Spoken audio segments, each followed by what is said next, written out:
vizitarea cronologiilor unor situri de lăs paleosol din Europa și nu numai. Luminescența stimulată optic poate fi aplicată atât siturilor de importanță paleoenvironmentală, cât și siturilor de importanță arheologică. Și asta deoarece lăsul are anumite proprietăți care asigură prezervarea artefactelor. Cele două situri arheologice pe care le-am studiat au fost Kremswachter și Kammengrubengraben, două situri din Paleoliticul superior, unde au fost descoperite morminte de nou-născuți, precum și structuri din piatră, interpretate ca locuințe. Aici, orizonturile arheologice, în care s-au găsit oase de animale sau artefacte din piatră, au fost datate prin luminescență stimulată optic și vârstele obținute au fost de 32.000 de ani, respectiv 23.000 de ani, pentru Kammengrubengraben și Kremswachter. Astfel, aceste orizonturi arheologice au fost atribuite culturilor gravețiene și pre-epigravețiene.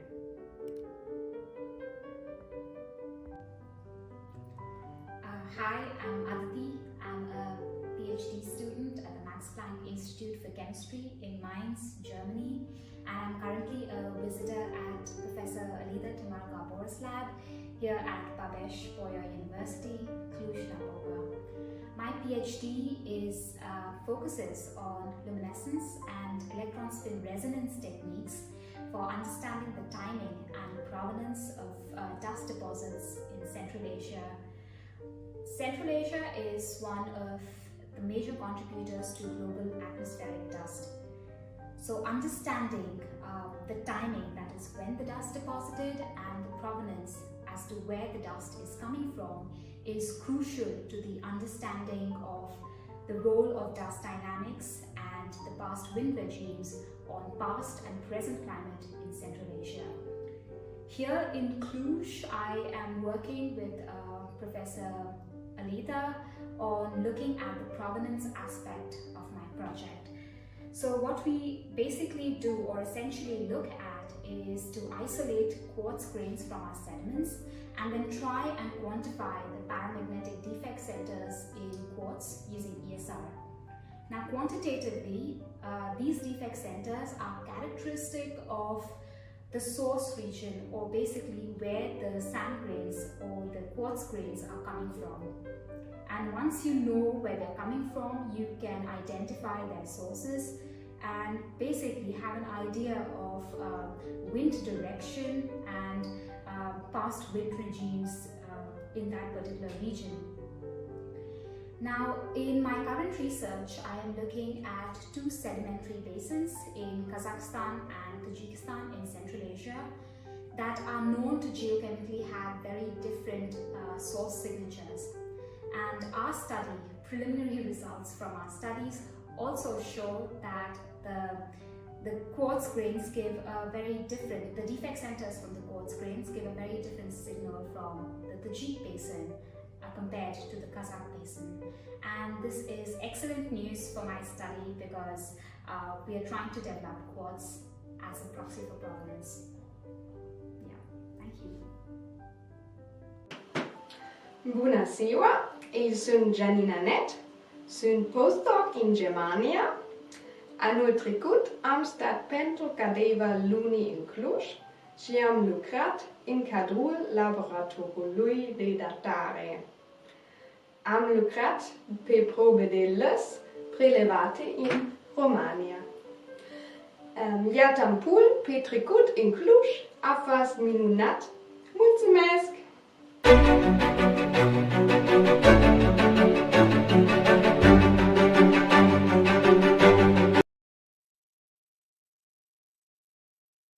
Thank you for this very interesting, let's say, guided tour through the environmental radioactivity and nuclear dating center of Babeş-Bolyai University, and of course through the luminescence and electron spin resonance dating methods as well. Let's now move on to the discussion session. We have one of Aida's colleagues with us, Aditi Krishnadave, is a researcher at the Environmental Radioactivity and Nuclear Dating Center. She obtained her PhD degree in Mainz, Germany.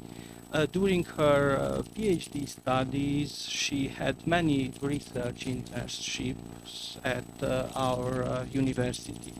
Now she has followed the presentation, and maybe she has some comments or questions as well related to this topic.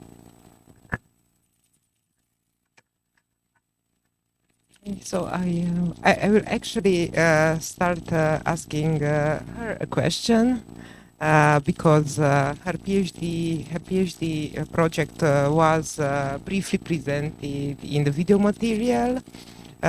However, Aditi received many awards as a student, and I remember that one was actually for dating work that she has done on ancient civilizations during a research stage with Professor Sinvi.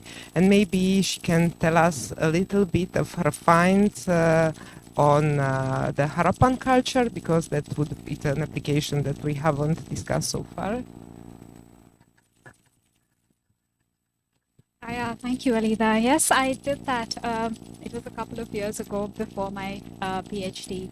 So basically, it's a very interesting study because it relates archaeology and geology using luminescence dating. So the Harappan culture is also popularly known as the Indus Valley civilization. And it existed about 5,000 years ago, and mostly in the eastern part of Pakistan and northwest India. So one of the major debates about the Harappan civilization has been that, archaeologists discovered hundreds of these Harappan settlements around rivers in India as well as in Pakistan. And the question that came out of that, and these rivers were not just like rivers that we see right now with water in it. These were dried up channels. They were very old riverbeds that these settlements were found next to.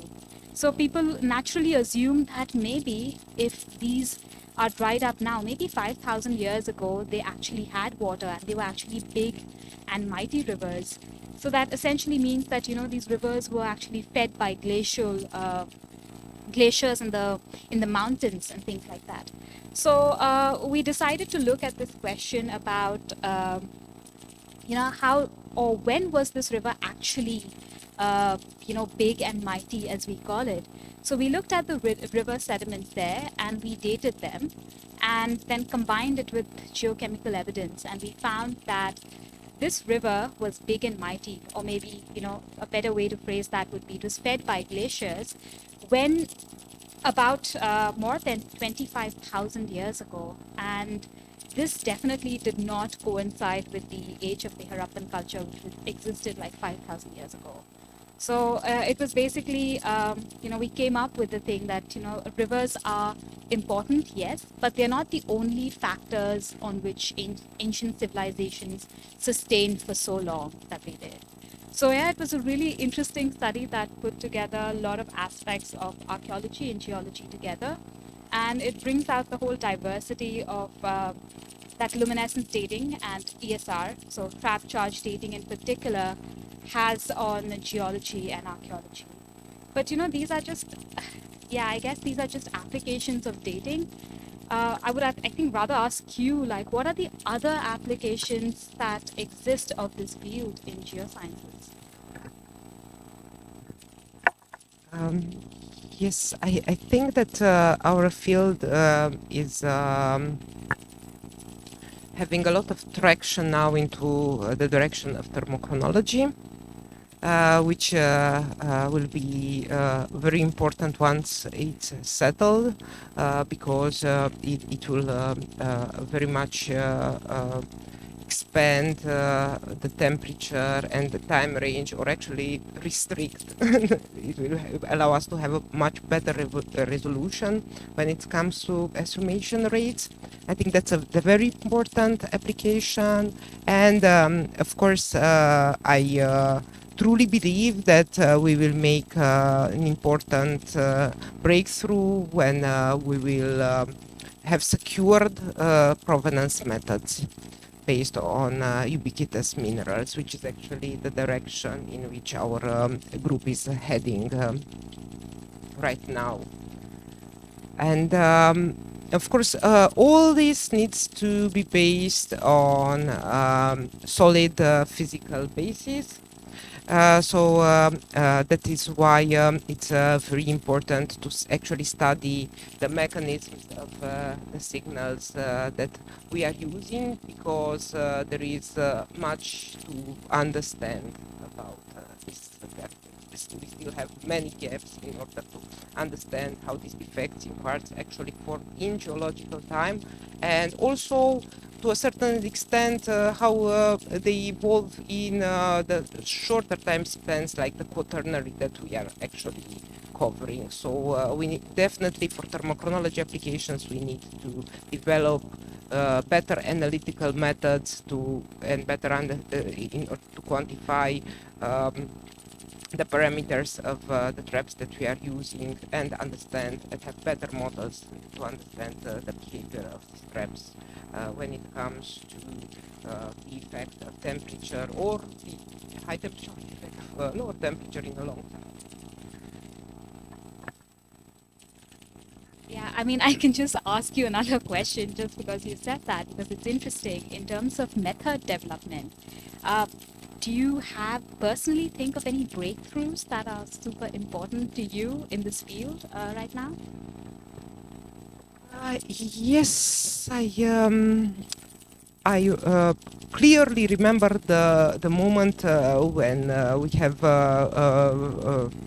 actually it was Mayang Chen who had a presentation where he showed that after years of work he actually managed to select a photoluminescence, so typical luminescence signal that fulfills our needs for dating.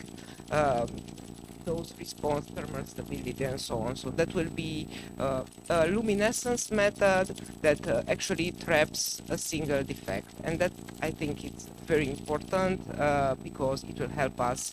It will help us disentangle a lot of mechanisms that we don't fully understand, because we simply have too many factors involved in order to understand. So yeah, I think that IRPL will have an important print on our field, as it will allow us to trap individual traps by luminescence, not only by ESR. Well, yeah, I think it's a field that is growing with time, and a lot of developments have come up. So yeah, I think it has a great future ahead. But just coming back to like simple terms of trap charge dating, ESR, and luminescence. In terms of that, what is it that ESR can tell you that luminescence cannot? And I think at the same time, I think I would put the question forward that, do you think our community in general, like the geoscience community, is more biased towards one of these techniques compared to the other? And do you think it might change, that balance might shift in the future? Yes, we are definitely biased towards luminescence, and that's very easy to explain, because luminescence, we already have equipment developed in a university that can be supplied to groups that work in geology or geography departments. Very robust, automatized equipment that's pretty easy to use.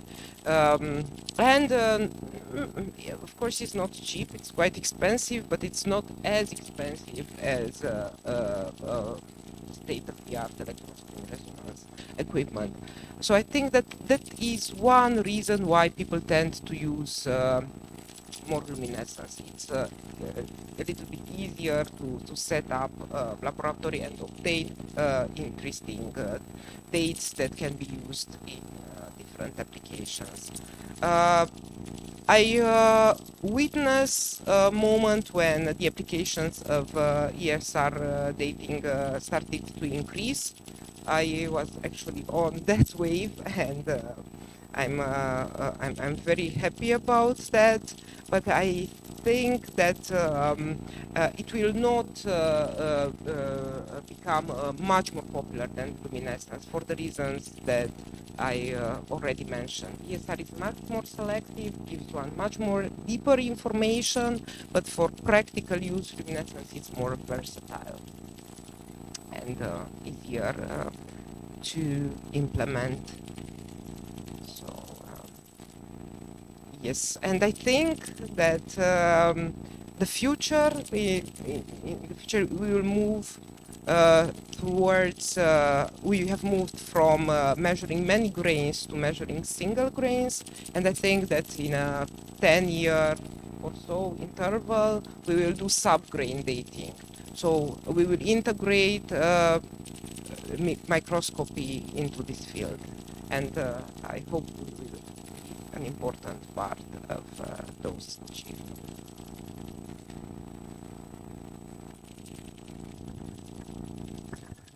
Okay, thank you once again for both of you for this fascinating presentation and discussion. And we also thank you, dear member of the UBB community, for being with us. And we look forward to meet you at the future presentations within the Studium Generale program of the STAR UBB Institute, transmitted live from here, from the Delos Bastion of Cluj. Goodbye. Thank you.